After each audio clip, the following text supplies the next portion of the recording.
इस कार्यक्रम के प्रायोजक हैं श्री निहाल चंद्र जी जैन, श्रीमती अचरज कुमारी जैन, श्री घेवर चंद्र जी जैन, श्रीमती कल्पना देवी जैन, श्रीमती सुनीता जैन, श्री विनय जैन, श्रीमती पूर्वी जैन, जयपुर, राजस्थान। नमो सिद्धाणम नमो आर्याणम नमो वज्रायाणम नमो लोहे सव्यसाहुणम होकारं बिंदु संयुक्तं नित्यं ध्यायन्ति योगिनः कामदं मोक्षदं चैव ओंकाराय नमो नमः। अविरल शब्द घनोग प्रक्षालित सकल भूतल मल कलंका मुनि विरुवासित तीर्था सरस्वती हरतु नो दुरितान् अज्ञान तिमिरान्धानां ज्ञानाञ्जन शलाकया चक्षुरुन्मिलितं येन तस्मै श्री गुरुवे नमः। श्री परम गुरुवे नमः। परम्पराचार्य गुरुवे नमः। सकल कलुष विध्वंसकम श्रेयसां परिवर्धकम धर्म संबंधकम भव्य जीव मन प्रतिबोधकारकम पुण्य प्रकाशकम पाप प्रणाशकमिदं शास्त्रम श्री संयम प्रकाश नामधेयम। अस्य मूल ग्रंथ कर्तारे श्री सर्वज्ञ देवास्त उत्तर ग्रंथ कर्तारे श्री गणधर देवा प्रतिगणधर देवास्तेषां वचनानुसारम् असाध्य आचार्य श्री कुंद कुंदामनाय आचार्य सूर्य सागरेण विरचितं श्रोतारे सावधानतया शृण्वन्तु। मंगलम भगवान वीरो मंगलम गौतमो गणी मंगलम कुंद कुंदाद्यो जैन धर्मोस्तु मंगलम सर्व मंगल मांगल्यम सर्व कल्याणकारिकम प्रधानम सर्वधर्माणां जैनम जयतु शासनम जैनम जयतु शासनम जैनम जयतु शासनम। यहाँ संयम प्रकाश नाम का ग्रंथ है।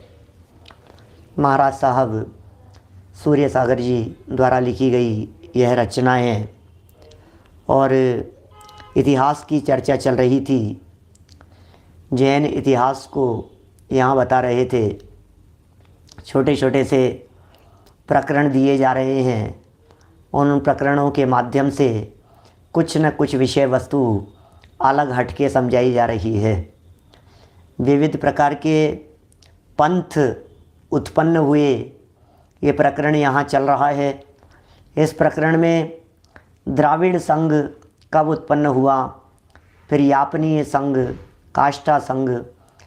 ये काष्ठा संघ में भी यद्यपि बहुत ज्ञानी विद्वान आचार्य हुए, वो भी लेकिन फिर शिथिलता को अपनाते हुए शिथिलाचार का पोषण करने लगे और पंच अमृत, जिन पदार्थों को अमृत कहा जाता था, उन पदार्थों से अभिषेक की परंपरा वहाँ से प्रारंभ हो गई।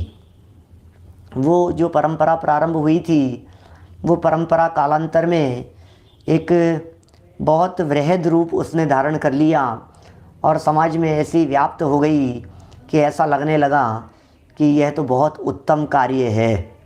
ऐसा ही हो गया। धीरे धीरे करके इस कार्य को उत्तम ही माना जाने लगा। ऐसा ही समझा जाने लगा कि यह तो परम श्रेष्ठ कार्य हो रहा है। ये सब मतांतर किस तरह से मूल आमनाय से विपरीत होते चले गए और जो मूल आमनाय है, उस मूल आमनाय में कैसे निर्णय करेंगे अपन कि ये मूल आमनाय है। तो कहा कि ये जो मूल आमनाय है, इसका निर्णय होता है अहिंसा से, इसका निर्णय होता है वीतरागता से। जहाँ वीतरागता होगी, जहाँ अहिंसा होगी, बस समझ लीजिए वहीं सच्ची बातें होगी, वही सच्चा जैन धर्म होगा, वही मूल परंपरा होगी, वही मूल जनागम होगा। उसे ही आर्ष परंपरा कहेंगे हम। बहुत सारी बातें यहाँ कह दी, सबको कुछ हिंट देना, रिपीट करना भी आवश्यक नहीं समझते हैं। पंचामृत अभिषेक करने में बहुत प्रकार से हिंसा भी होती हुई दिखाई देती है। अहिंसक समाज को ऐसे प्रवृत्तियों से बचना चाहिए। यद्यपि पद्म पुराण में, हरिवंश पुराण में और बहुत साहित्य में उनके संबंध में प्रमाण भी मिलेंगे, लेकिन विवेक से काम में लेवें। जहाँ कम हिंसा हो उसको काम में लेवें, ऐसा यहाँ कहना है। हम कोई 20 पंथियों के विरोधी नहीं हैं, हम किसी का निषेध नहीं करते, हमारा किसी के प्रति कोई बैर भाव नहीं है। यहाँ तो सिर्फ विचार कर रहे हैं देखिए, विचारों की स्वतंत्रता तो इस भारतीय परंपरा की एक बहुत अच्छी बात रही है। जो भारतीयतर परंपराएं हैं, जिन्हें पाश्चात्य परंपराएं कहा जाता है, उनसे यदि भारतीयता के गौरव की बात करें, भारतीयता के सौंदर्य की यदि हम बात करें, तो ये भारत भूमि का सौंदर्य ही है कि मत अलग अलग होने के बावजूद भी मन भेद नहीं हो। हम हमारे किसी भी साधर्मी के साथ में मन भेद न रखते हुए अपने मत, मंतव्य, और यहाँ जो सूर्य सागर जी महाराज साहब ने मंतव्य व्यक्त किया है उसे आपके सामने प्रस्तुत कर रहे हैं। भट्टारक मार्ग की उत्पत्ति, आज का यह प्रकरण है। पेज नंबर है 452, 452, 452 नंबर का यह पेज है। और इसमें भट्टारक मार्ग की उत्पत्ति से एक हेडिंग दी है। लगभग 3 पेज चलने वाला ये प्रकरण कैसे उत्पन्न हुआ, क्या हुआ, उस पूरे घटना चक्र को, पूरी परिस्थिति को बतलाएंगे। कुछ भट्टारकों के शिथिलाचार की भी चर्चा करेंगे। हर व्यक्ति शिथिल हो ऐसा नहीं कहा जा सकता है। जैसे हम वास्तव में क्या है, किसी परंपरा के ऊपर आक्षेप नहीं कह सकते, ये तो सब व्यक्तिगत चीज़ें हैं। बाहुल्यता की दृष्टि से इनके माध्यम से क्या कार्य हुए हैं उसे बता रहे हैं। विक्रम संवत 1295 में इंद्रप्रस्थ दिल्ली में अलाउद्दीन गौरी एक क्रूर बादशाह शासन कर रहा था। अलाउद्दीन नाम का एक शासक, विक्रम संवत 1295 की बात है, दिल्ली में शासन कर रहा था। उसके समय में राघो और चेतन नाम के 2 ब्राह्मण मंत्र शास्त्र के अच्छे ज्ञाता थे। ये दोनों ब्राह्मण थे, एक का नाम राघो था, दूसरे का नाम चेतन था। मंत्र शास्त्रों के बहुत अच्छे ज्ञाता थे। अब मंत्र तंत्र तो, पंडित जी आप मंत्र तंत्र को मानते हो क्या? पंडित जी मंत्रों में शक्ति होती है क्या? पंडित जी मंत्रों से कार्य होता है क्या? पंडित जी मंत्रों से ये सब देवी देवता, झाड़ फूंक, ये सब काम होते हैं कि? बिल्कुल होते हैं भाई, होते हैं, हमें उनका निषेध नहीं है। लेकिन किसके होते हैं? टोडरमल जी साहब ने बड़ा गजब खुलासा किया है। पेज नंबर कहाँ है? ये चर्चा 2 जगह पर आई है मोक्ष मार्ग प्रकाशक में। इतने सुंदर तर्क दिए हैं, इतने सुंदर तर्क दिए, इतने सुंदर तर्क दिए हैं, माने ऐसा लगता है कि साहब इस मंत्र का जाप करो, ये देवता भला कर देंगे। बोलो करेंगे कि नहीं करेंगे? सुनो भाई, प्रथम तो तुमने भक्ति की उस देवता की, अब उस देवता को पता कैसे लगेगा कि तुम उस देवता की भक्ति कर रहे हो, आराधना कर रहे हो? नंबर 1, मैं 4 प्रकार के देवताओं की बात कर रहा हूं। 4 प्रकार के भवन, मतलब भवनवासी, व्यंतर, ज्योतिष, वैमानिक, इन देवों की बात कर रहा हूं। इनमें विशेषकर जगत में करते धरते हुए दिखाई देते हैं व्यंतरवासी देव, उनकी चर्चा कर रहा हूं मैं। आप कल्पना कीजिए उमाकांत जी, व्यंतरवासी देव हैं, इन व्यंतरवासी देवों को पूजने से हमारा भला हो जाता है, लोग ऐसा कहते हैं। 6ठे अध्याय की चर्चा है, व्यंतरों को पूजने से वे हमारा भला करते हैं। तो टोडरमल जी साहब लिखते हैं कि उन्हें कैसे पता लगेगा कि तुमने उनकी भक्ति की है? ये तो सहज नहीं है। और कदाचित उनको पता लग जावे तुम्हारी डिमांड का, और उन्हें कुछ करने की शक्ति नहीं हो जो तुमने डिमांड रखी है, माने करने की उनमें शक्ति नहीं है तो तुम्हारा कुछ कर नहीं सकते। और कदाचित उसमें शक्ति हो और तुम्हारा उस जाति का पुण्य का उदय नहीं हो तो वे कुछ नहीं कर सकते हैं। कदाचित शक्ति नहीं, पहले एक पॉइंट और दिया, कदाचित उस व्यंतरवासी देव में आपका हित करने की, आपकी डिमांड पूरी करने की शक्ति नहीं हो तो नहीं कर पाएगा, विकल्प नहीं हो तो नहीं कर पाएगा। शक्ति तो थी लेकिन विकल्प ही नहीं आ रहा है, नहीं कर पाएगा। शक्ति भी थी और आपका भला करने का विकल्प भी था लेकिन आपका उस जाति का पुण्य का उदय नहीं था, तो वो अपने उस विकल्प होने पर भी उस कार्य को कर नहीं पाएगा। बहुत तरह के कॉम्बिनेशन है। और फिर पंडित जी साहब ने ऐसी बात कही, बहुत सारे लोग व्यंतराधिक को पूजते हैं फिर भी भला नहीं होता है, और बहुत सारे लोग उनको नहीं पूजते हैं फिर भी उनका हित हो जाता है, इसलिए उनको पूजना निरर्थक ही है, ऐसा सिद्ध किया। बहुत तार्किक विद्वान रहे हैं, बहुत सुंदर चर्चाएं की है। ये सब प्रकरण पहले मोक्ष मार्ग प्रकाशक छठे अध्याय को जब चलाया था तब हमने कही थी बातें, बहुत विस्तार से हमने उस मोक्ष मार्ग प्रकाशक में उन सब बातों को कहा है। देखिए, ये राघव और चेतन नाम के दो ब्राह्मण, ये चेतन राघव एक ही थे क्या, कुछ वैसा भी पूछ रहे हैं, हो सकता है, लेकिन यहाँ तो दो लिखे जा रहे हैं। राघव और चेतन नाम के दो ब्राह्मण मंत्र शास्त्र के ज्ञाता थे। ये लोग दिगंबर जैनों के अत्यंत विरोधी थे। जो घटना घटी है उसका उल्लेख कर रहे हैं। इनका अलाउद्दीन बादशाह पर अच्छा प्रभाव था। इनको किसी व्यंतर की सिद्धि थी, व्यंतर की सिद्धि थी, जिसके द्वारा अन्य जनता पर भी अच्छा प्रभाव हो गया था। व्यंतर की सिद्धि थी, मंत्र तंत्र से कार्य कर लेते थे, समाज में भी थोड़ा प्रदर्शन हो जाता था, समाज में प्रभुत्व भी था। एक समय इन्होंने अवसर पाकर बादशाह से कहा कि सब धर्मों की परीक्षा होनी चाहिए। बादशाह ये चाहता ही था। बादशाह ने इनकी बात सुनकर आज्ञा दे दी कि जो धर्म अपनी महत्ता को नहीं दिखावेंगे उसको इस्लाम धर्म स्वीकार करना पड़ेगा। आप अपने धर्म का महत्व दिखाइए, आप अपने धर्म की वैल्यू बतलाइए, आप अपने धर्म की कीमत बतलाइए, अदरवाइज़ आप इस्लाम धर्म को स्वीकार कर लीजिए। यह अलाउद्दीन के समय की इस तरह की घटना है, ऐतिहासिक घटना। यह सुनकर जैनियों के हृदय दहल गए और उस प्रांत में मुनियों के अभाव के कारण बड़ी भारी चिंता हो गई। मुनि लोग थे नहीं इस प्रांत में, बहुत भारी चिंता हो गई। अब क्या किया जाए? अलाउद्दीन ने तो फरमान जारी कर दिया कि जो लोग इन बातों को या तो अपना महत्व दिखाओ और महत्व नहीं दिखाएंगे तो फिर इस्लाम स्वीकार करो। अब जैनी लोग तो घबरा गए, हम क्या करें। यहाँ उत्तर भारत के अंदर तो दिगंबर मुनि कम थे कि नहीं थे, नहीं दिखते थे।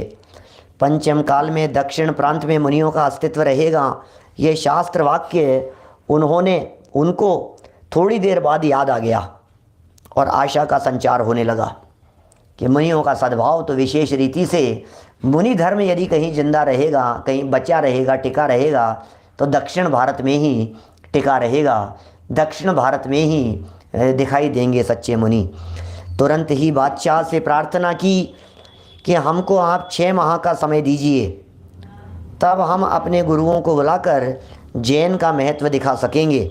हमारे गुरु इस समय दक्षिण देश में हैं और वहाँ आने जाने में 6 मास लग जाते हैं। माने 12वीं शताब्दी की घटना चल रही है, 12वीं 13वीं शताब्दी में। उस समय में इतना लंबा समय लगता ही था दक्षिण भारत जाने में।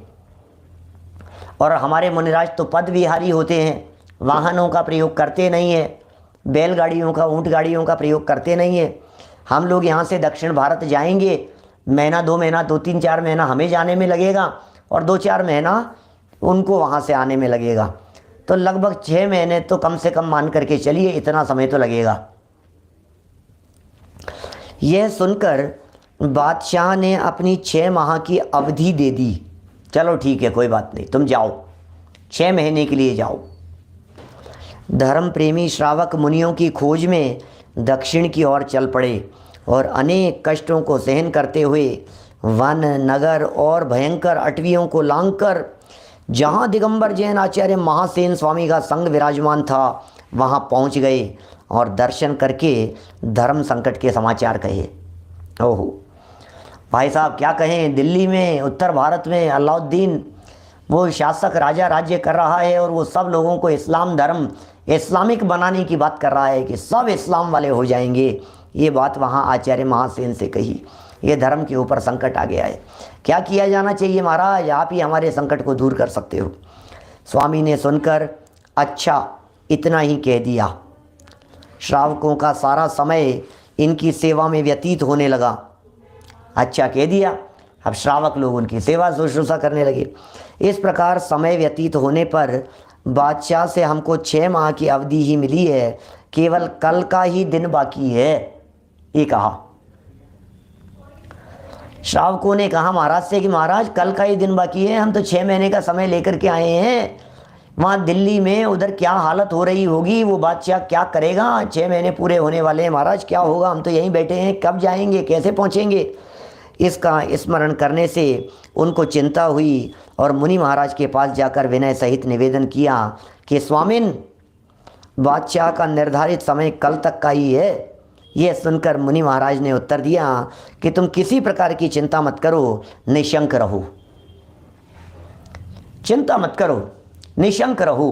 अरे जैन कुल में जन्म लिया है तुमने, जैन सिद्धांतों को जान रहे हो, पढ़ रहे हो, निशंक रहो, जो होगा हो जाएगा।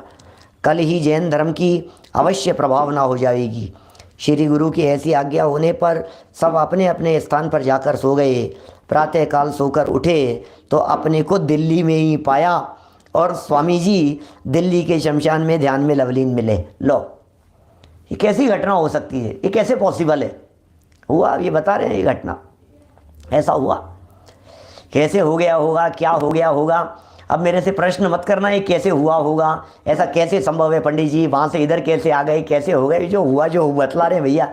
किताब सामने रखी हुई है, आपके सामने खुली हुई है, ग्रंथ आपके सामने है, लेखक आचार्य सूर्य सागर जी हैं, वे बात बतला रहे हैं और अपन पढ़ रहे हैं यहाँ पर। हम तो यहाँ चिट्ठी बाँचने का काम कर रहे हैं, जवाब हमारे पास में नहीं है, लेकिन हुआ ये कह रहे हैं। कैसे कैसे हो जाएगा, ये कैसे हो जाएगा संजय जी भाई साहब, ये कैसे हो जाएगा? वो दक्षिण भारत के अंदर बैठे हुए हैं, रात को सो गए, उठे तो उत्तर भारत में मिले। ये कोई क्या मजाक समझ रखी है आपने? ये कैसे हो गया?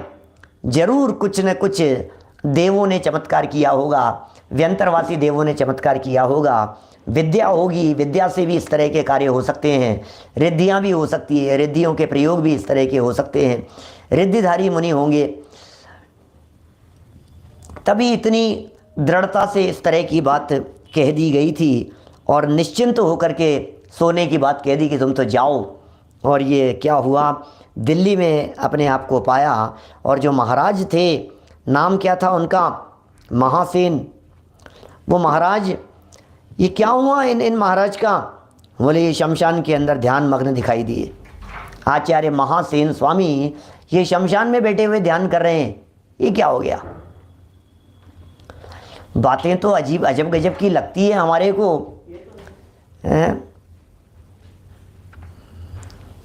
ये लिखा है नीचे, ये कहाँ से ली है, उसका ये प्रकरण दिया है। ये प्रकरण कहाँ से उठा करके रखा है? कर सकते हैं व्यंतरवासी देव, सम्यक दृष्टि भी हो सकते हैं व्यंतरवासी। देखिए व्यंतरवासियों का ऐसा नियम है कि जो जीव व्यंतरवासी में जाकर जन्म लेते हैं वे तो नियम से मिथ्या दृष्टि होते हैं। यहाँ से यदि कोई व्यक्ति मरकर सम्यक दृष्टि जीव मरेगा तो वो नियम से वैमानिकों में जन्म लेगा, और यदि कोई मिथ्या दृष्टि जीव मरकर देवगति में जाएगा तो चारों निकायों में से कहीं भी जाकर के जन्म ले सकता है। किसी जीव ने व्यंतरवासियों में जाकर जन्म लिया, इसका मतलब मिथ्यात्व के साथ में ही आकर के जन्म लिया होगा, सिर्फ मिथ्यात्व के साथ में ही, मिथ्या दृष्टि अवस्था में ही जन्म लिया होगा। बाद में असंख्यात व्यंतरवासी देव वर्तमान में सम्यक दृष्टि हैं, सम्यक दृष्टि हैं, जिनेंद्र देव के भक्त हैं, जिनेंद्र देव की भक्ति और आराधना में लगे रहते हैं, और जिन धर्म और धर्मायतनों के ऊपर किसी प्रकार के आने वाले संकट को वे व्यंतरवासी देव दूर भी कर देते हैं।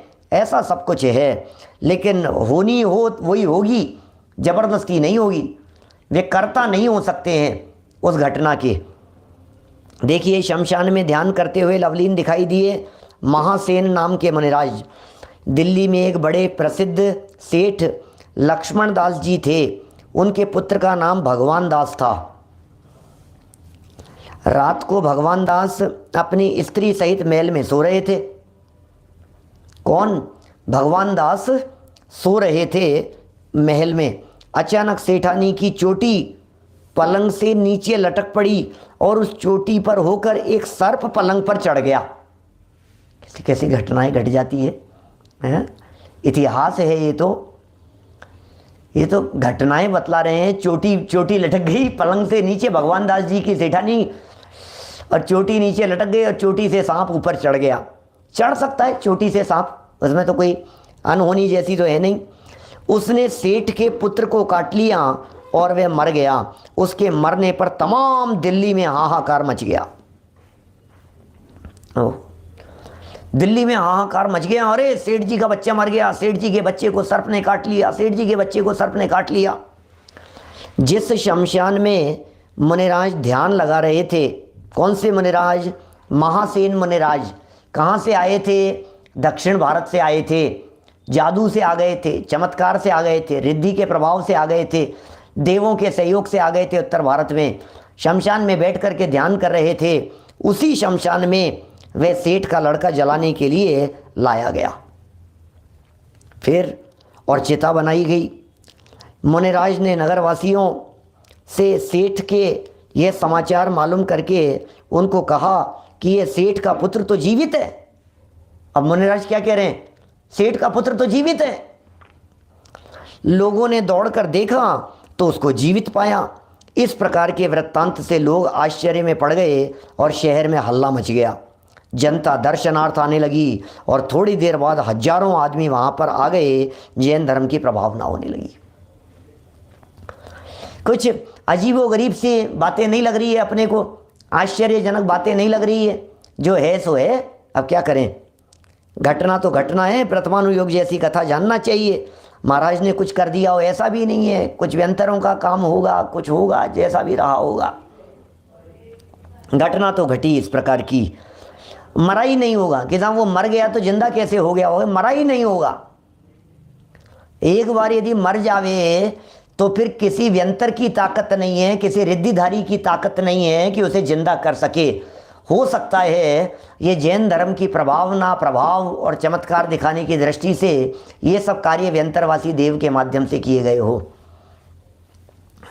हो सकता है किसी व्यंतर को इस तरह का विकल्प आया हो कि प्रभावना होनी चाहिए, तो सर्प का रूप बना करके और वहाँ काटने का श्रम किया, काटने का नाटक किया, बच्चे को काट दिया और जहर बढ़ गया, जहर चढ़ गया उसके ऊपर और मानो मर गया। वो मरा नहीं था, वो बच्चा,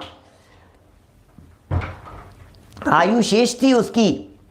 और फिर जैन धर्म की प्रभावना हो गई। मुनिराज ने कहा कि भाई ये तो जिंदा है। नहीं, वो लिख रहे हैं कहाँ से लिया है सूर्य सागर जी महाराज साहब ने, वो भी लिखा है, अपनी मनगढ़ंत कहानी नहीं लिखी है। आगे पूरा वृत्तांत सुनाने वाले हैं। यह समाचार जब बादशाह को पता लगा तो उनको बादशाह ने बड़े विनय के साथ अपने पास बुलाया। मुनिराज श्रावकों सहित शाही दरबार में पहुँचे।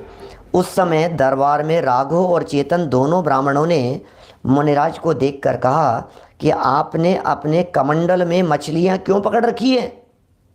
वो भी मंत्र वाले थे। राघव और चेतन ब्राह्मण थे, मंत्रवादी थे। उन्होंने मंत्र आदि के माध्यम से इनके कमंडल के अंदर मछलियां डाल दी होगी, मछलियां तैर रही होगी। बोले आपके कमंडल के अंदर आपने मछलियां क्यों पकड़ रखी है? यह सुनकर और अपने ध्यान में कमंडल में मछलियां हैं ऐसा विचार कर एवं भोले लोगों को ठगने वाले ये राघव और चेतन हैं ऐसा समझकर गंभीरता, धीरता और निर्भीकता से नम्र शब्दों द्वारा प्रेम पूर्वक कहा कि इसमें तो शौच के लिए प्रासुक जल है, मछलियां कहाँ हैं? लो, अब ये कोई कम थोड़ी ना थे। मुझे तो ऐसे लग रहा है ये तो रामायण की कहानी जैसी चल रही है। इस कार्यक्रम के प्रायोजक हैं श्री निहाल चंद्र जी जैन, श्रीमती अचरज कुमारी जैन, श्री घेवर चंद्र जी जैन, श्रीमती कल्पना देवी जैन, श्रीमती सुनीता जैन, श्री विनय जैन, श्रीमती पूर्वी जैन, जयपुर, राजस्थान।